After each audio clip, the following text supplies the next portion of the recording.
هلو كما يلهم سلام دو እሺ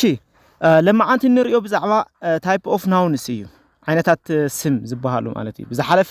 ብዛዕባ ቶም ሸሞንተ ክፍልታት ዘረባ ሪኢና ነርና ኢና ካፍቶም ሸሞንተ ክፍልታት ዘረባ እቲ ናይ መጀመርያ ዘሎ ናውን እዩ ናውን ማለት እንታይ ማለት ከም ዝኾነውን ብሽዕቱ ጠቅስና ነርና ኢና ዝተወሰነ እስኪ እንጥቀሶ ናውን ማለት እንታይ እዩ ናውን ወይ ድማ ዘ ስም ክባሃል ከሎ noun is a word used to name place person animal things and area ይልናሉ ሰብ ዝኾነ ነገር ኒ ነገራት ኒ እንስሳት ወይ ደግሞ ሐሳባት ሁን ንስያሜ እንጥቀመሉ ክፍለ ዘረባ እንታይ ይባሃል ናውን እና ናይ ጽውዖ ዝኾነ ይኹን መጸዋዒ እንጥቀመሉ ናይ ቃል ክፍል ስም ይባሃል ይለናሉ ማለት እዩ እዚኦም ብክፋል ብዙሓት ክፍልፋላት ከም ዘለዎ ይፍለጥ ግን እቶም ዋና ክንፋላት ደግሞ መን እዮም ዝባሃሉውን ከዚ ንሪኦም ኢና ማለት እዩ the main branch of nouns are listed here ሕዚ እንታይ ይብለና ዘሎ ናውን ማለት እንታይ ማለት እዩ ኢልና ጠቅስናዮ ነይርና ኢና ከዚ ካብኣታቶም ብዙሓት ክፍልፋል ናውን ድማ ብዙሓት ክፍልፋል ዝተኸፈለ ምዃኑ ንፈልጦ ይግባእ ካብኣታቶም ቶም ዋና ኣብ ሓሙሽተ ከፍልና እስኪ ንሪኦም ቶም ሓሙሽተ ዋና ናይ ስም ክፋላት እንታይ እዮም ዝባሃሉ እሳቶም ኮ ኣጠቃቀሞም ከመይ ንጥቀመሎም ንኽእል ዝብል ነገር ሕዚ ንሪኦም ይኸውን ማለት እዩ መበል ሓደ ዘሎ proper nouns ወይ ደግሞ ስም ተጸውዖ እናልና ንጽውዖ ሓደ ክፋል እዩ ማለት እዩ proper nouns ማለት is to name specific person place or things ናይ ዝኾነ ነገር ብውልቀ ዝጽውዐሉ ስያሜ ስም ተባህሉ ወይ ደግሞ ስም እናተባሃለ ይፍለጥ ማለት እዩ ናይ ስፔሲፊክ ክባሃል ከሎ እንታይ ማለት እዩ በቃ ናይ ግለሰብ ወይ ደግሞ ናይ ግለተ በቃ ናይ ተአቅሓ ስም ናዕሉ መጸውዕ ዝኾነ ስም እንድሕር ነው ኮይና እንታይና እዚ ስም እዚ እንታይና ንምዶ ኣብ እንታይና ንምዶ ማለት እዩ ኣብ ፕሮፐር ናውንስ ተባህሉ ዝፍለጥ ናይ ስም ክፋል ይምደብ ማለት እዩ ናብነት አበበ ሰዋት ብዙሓት እንዲዳ ካብ ሰዋት ካብ ዝኾነና ግን ብዙሕ ነንዋዕሉ ዝኾነ ስያሜ ዘለዎ ሰብ አለ እዩ ማለት እዩ አበበ ክባሃል ከሎ ናይ ውልቀ ሰብ መጸውዕ ይወዶ ስለዚህ ፕሮፐር ናውን እዩ ማለት እዩ ኢትዮጵያ ካብ ሃገራት ዓለም ዘለዋ ሃገራት ኢትዮጵያ ሓንቲ እያ ኢትዮጵያ ስለዚህ ፕሮፐር ናውን እዩ ማለት እዩ እዚያውን ለንደን ክባሃል ከሎውን ኤርትሪያ ክባሃል ከሎ እዚኦም ናይ ቦታን ናይ ሰብን ናይ ተፈላለዩ አካላት ናይ ውልቀ መጸውዕኦም ኮይኑ ዘገልግል እንታይ ይባሃል proper noun ተባህሉ ይጽዋዕ ማለት እዩ ስለዚህ እዚኦም ዝረአናዮም ኢና ማለት እዩ እቲ መበል ኻላይ ዘሎ ናይ ስም ክፋል common noun ተባህሉ ዝጽዋዕ እዩ common noun ማለት እንታይ ማለት እዩ common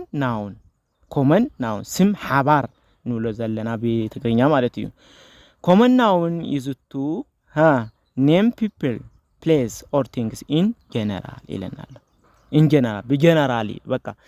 ሶስተነ ክፋላት ኮይኖም ሓባራዊ ዝኾነ ናይ ሓባር መጸውዒ እንተሓልይዎም እንታይ ይባሃል ማለት እዩ common noun ወይ ደግሞ ስም ሓባር እናበልና ንጸርሖ ማለት እዩ it refers to the class or type of person or things without being specific ይለናል without being specific ላብ ውልቀ ወይ ደግሞ ላብ specific ዝኾነ ነገር ዝተሸረፈ እንታይ ሆነስ በጠቅላላ ናይ ብዙሓት እኩ ሓደ ዓይነት ዝኾኑ እኩዋት በሓደ ጠምሩ ዝሓዘ ስያሜ እንታይ ይባሃል ማለት እዩ common noun ይባሃል ዝተወሰኑ ነገራት በሓባር ዝፍለጡሉ ስያሜ ስም ሓባር ይባሃል ይለናል ማለት እዩ ስለዚህ እዚኣቶም ንኣብነት ንርኢ ተለና ኤግዛምፕል ማን ንብል ተለና ማን ማለት እንታይ ማለት እዩ ወዲ ዝኾነ ስብኣይ ዓቢ በቃ ስብኣይ ማለት እዩ ስብኣይ ንብለና ዊማን ይባሃል ተሎ ሰበይቲ ስብኣይ ይኹን ሰበይቲ ነንዋዕሎም ዝኾነ ስያሜ ከም ዘለዎ ይፍለጥ ይወዶ ግን ናይ ሓባሮም ዝኾነ ስያሜ ግን ማን ክባሃል ከሎ ናይ ሓባሮም ስም ዊማን ወይ ደግሞ ሰበይቲ ክባሃል ተሎ ሁማን ሰብ ማለት እዩ ጀነራሊ ሰብ አኒማል እንስሳ በጠቅላላ እንስሳ ኢልና ንጽውዕ ተለና በርድ ደግሞ አዕዋፍ ኢልና ንጽውዕ ተለና እዚኣቶም ሁሉም ስም ሓባር ዝገልጹ እዮም ማለት እዩ ስም ሓባር ወይ ደግሞ common noun እናበልና እንጽውዖም ስማት እዮም ማለት እዩ ስለዚህ ብዙሓት ንምጥቃስ ንኽእልና ኣብ ዓለም ዘሎ ሁሉ ነንዋዕሉ ዝኾነ common name ኣለዎ ነንዋዕሉ ዝኾነ ድማ proper noun ኣለዎ ማለት እዩ ስለዚህ እቲ ግንዛቤ ተገንዝኹም ዝብል ግምት ኣለኒ ማለት እዩ ናፍቲ መበል ሰልሳይ ዘሎ نخيت لنا collective nouns ويدومو سم أكوب نانطرع بتقرينيا collective nouns تبعلي فلت collective nouns refers to a set or group of people animals or things بقى زخانة group زفترهم نعلم زخانة group فترهم ولا كمان ناون منقوم نيوم دهاني جن group فترهم زخانة نجار دي مسرته له نجار انت يبال collective nouns يبال group of band for example a band of musician አሁን ባንድ እና እናንጽውዑናይ ሙዚቀኛታት ኢኩብ እንታይ ይባል ማለት እዩ አብነት ኮሌክቲቭ ናውንስ እዩ ማለት እዩ ባንድ በጀነራሊ ባንድ ኢልና ንጽውዑ ዘለና ማለት እዩ እና ተረዳኹም ኒኹም ወሮ አሪ ዊዝሚ ምሳአይኹም ነው ዘለኹም ወሮ ወ محابر بحنسا كم زلنا تسفى جبر a bunch of banana إلنا له a bunch of banana باكلون تاي مالت أب حدا زركب موز حدا زخانة حدا سر زلوهم أو أبلع لي زلو تأخذ زلو banana أكو انتاي بال bunch of banana يبال سلزي banana ولك نهاية جن ننوع زخانة أو حدا تأكل بدمو banana له سلزي a bunch of banana كبالكلو ناي banana ويدمو ناي موز أكو مالت a team of players نعمل team of players زي بزح team أو قاس ديو أو زخانة جاوتات سلو ويرمو زخانة player تقول سلو نعلم زخانة أكو ولا ومور سلزي تكون تايبال team تبعلو يسوع team a troop of scouts إلى نالو ناي وتدرات أكو أو حدا زخانة brigade قال لنا نسوع عمزلنا ناي حوارهم زخانة سما لو ومور ناي حوارهم ويرمو ناي collective أكوب ناي أكوبهم ناي تم أكوات سم بحادث سوعلو كنتات له السون collective noun ناتبعلي سوع مالتي أوكي ما بربعي concrete nouns كبهال كله ده سمعهم تفلتو concrete nouns يقص أكل متأريا ويرمو قص أكلاوي سم قص أكلاوي زخانة زرعي زديسس زسمع كمون زديسس نجر كله انتاي بال concrete nouns نالنا نسوع concrete nouns you know قوس أكلاوي سيامي زلوم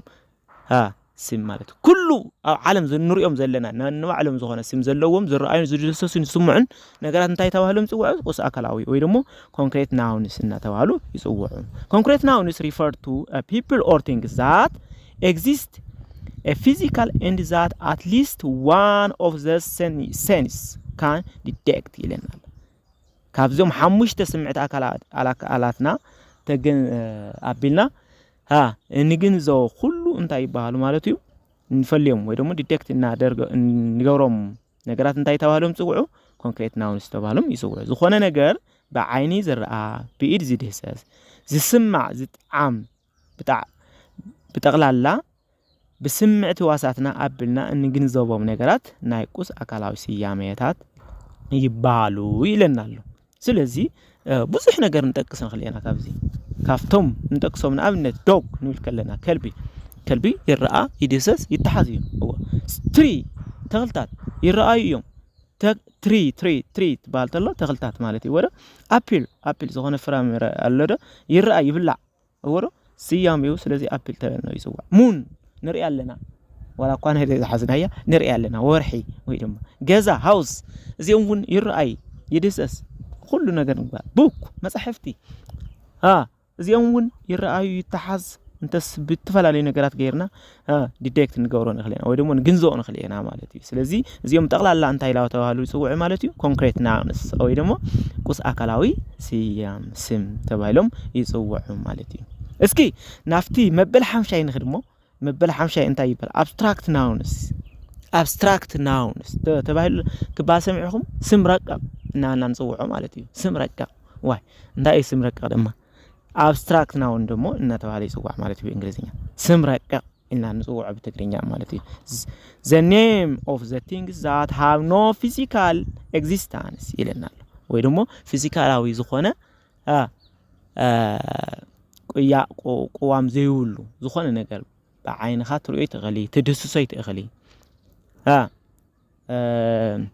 انت دخونه ነገር تغوري تغلي ግን بتجبارو نسمع صقنا بقى دي بمصوعي بتجبارو زي غيرو قال لنا ان الرادع قالهم كلهم رققت زخونت نغرات ወይ ደግሞ زي رأيو زي ديسسو ምንም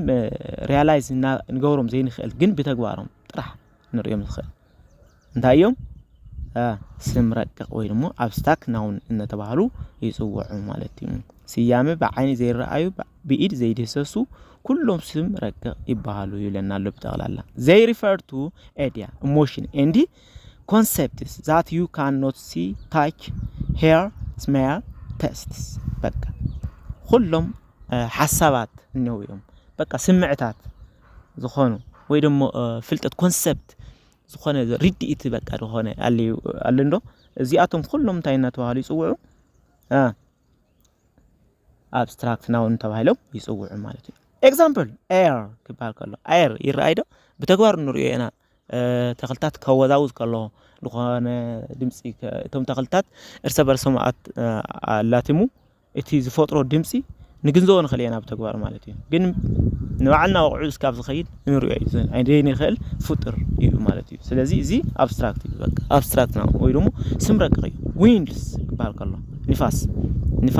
ንሰምዒና ድኸይድ ሹሹ ዝሕዝውን ላብ ክባል ከሎ ላብ استغاين كل ነገር ላብ ሕዝኒ ወይ ደግሞ ፍቅሪ ሕዝኒ ገለን እንብል እዚውን ንሪዮ ይንخلينا ንሪዮ አይነ ይኽእልን ግን ተግባሩ ግን እንታይ ከም ዝኾነ ሁሉ ስምዕቱ እንታይ ስምዕትና እንፈልጠና ማለት እዩ ላፍ ክባል ከሎ ላፍ ኸዚ እቲ ፊዚካል መጽዩ እቲ ሰብ ይስዕቅደሎ ገለ ንሪዮ ኢና ግን ላፍ ክባል ከሎ እንታይ እዩ አውሽቱ ኮይኑ እንታይ እዩ ዘንቀሳቀስ ዘሎ እዚ ነገር ግን ክንግንዘው ክንሪዮ አይንخلينا ግን እቲ ተግባሩ ንሪዮ ለና ማለት እዩ ናውሌጅ ክባል ከሎ ፍልጠት እንታይ እዩ ንሪዮ ዲና ንሕዞ ዲና ወይ ደግሞ ንድስስ ዲና ምንም ንገብሮን ይኽእል አይንخلينا እና ብዙሓት ኣብ ዓለም ዘለው ነገራት አብስትራክት ናውን ንጠቅስ ንخلينا ግን እቲ ግንዛቤ ተገንዚኹም እንደሆይንኩም ባዕልኩም ክትትንትኑ ወይኹም ዝብል ነገር አለኒሞ ኣብዚ አካብቀ ስለዚህ ለማዓንት ንራአናዮ ኩሎም ዓይነታት ስም እዮም ማለት እዩ ወይ ደግሞ ታይፕ ኦፍ ናውንስ እናበልና ንጽውዖም ዘለና ኢና ማለት እዩ እዚ ቪዲዮ እንድሕር ፈቲኹም ወዳ ኮይንኩም ሰብስክራይብ ሼር ላይክ ግበሩሞ እዚ ቪዲዮ ና ኩሉ ንኽበጽሕ ግበሩ ማለት እዩ ናይዚ ቻናል አባላት እውን ኮኑ ባይ ዘ ወይ በዚ ቪዲዮ እዚ ክልቀቕ ዝኽእል ግራማቲካሊ ኦርደሩ ግራማቲካሊ ግንዛቤ ብጣዕሚ ምንም ለኻልቅ ትኸይዱ ዘግብር እዩ ማለት እዩ ባይ ዘ ወይ እንግሊዝኛ ቋንቋ ፕራክቲስ ወይ ደግሞ በተግባር ተግባራዊ እንትገብሮ ተለኻ ያኻል ምትገብር ወዶ ወይ ደግሞ ክትሮም እንዶ ትኽእል እቲ ፕራክቲስ ገበርካዮ ግራማቲካሊ ኦርደሩ ወይ ደግሞ ህይወት ዘለው ቋንቋ ትምስርት እንደሆነካ ግን ከምዚ አይነት ቪዲዮ ምክትታል አማራጭ ዘይውሉ ኢለ ኮስድ ማለት እዩ ሰላም